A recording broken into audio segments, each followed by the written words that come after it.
Today I have a quick tip for you.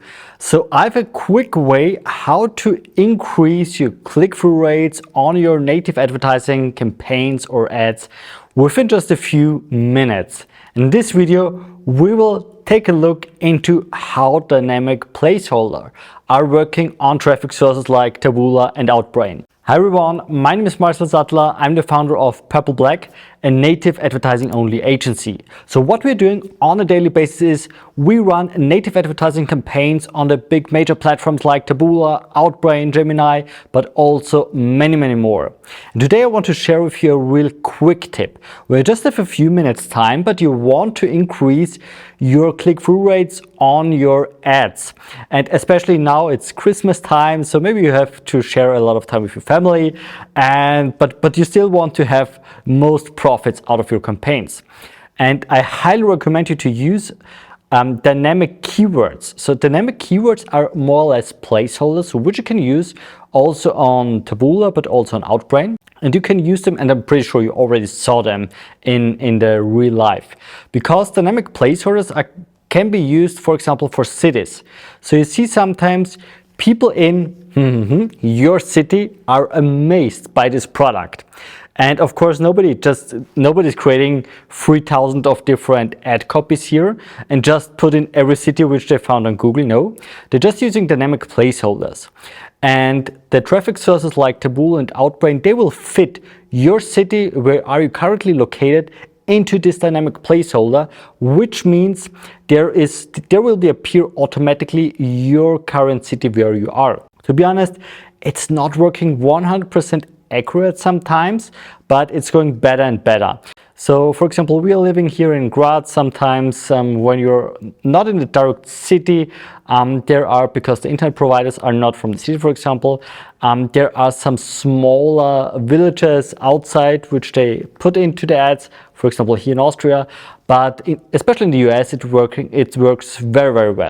So why do we like to use those kind of dynamic placeholders? Because especially city, for example, we saw, and it's not really explainable, I just can tell you, trust me, it's really working great to use when you have, for example, a working ad copy. Then I highly recommend you not to write something like, this genius device is taking the US by storm, but also try out to write something like, this genius device is taking or amazed people in by storm. So I forgot a little bit the ad copy, but I think you know what I mean. Because when we sought to add, for example, a dynamic parameter, we sometimes saw an increasement of the CTR by 20-25%, which is insane. So not of course always, unfortunately, but very often you will see a positive impact on your ads. And in general, I highly recommend you to use things like the country and or the city, because when you just say this new genius device amazes people, it's not as effective as when you write this genius device amazes people in the US. So the second one is way more impressive and is working way better. So you will receive higher CTRs, better conversion rates at the end of the day. And that's because people want to see content which is just for them. And you see it on traffic sources like Facebook, because there you have interest-based targeting, which you don't have on native. But on Facebook, it's possible for advertisers to know exactly what you're interested in. So for example, Facebook or Meta know in general that you have a dog, or that you might have a dog. So they can provide you ads where they write something like, hey, dog owners, be aware of this new product. On native, that's not possible. Therefore, people feeling more familiar when they see ads which have a local point of view. And that's the reason, this is my simple own opinion, why it's working better than just general broad ads. It doesn't mean that you always need to use dynamic placeholders or something like that. That's not necessary.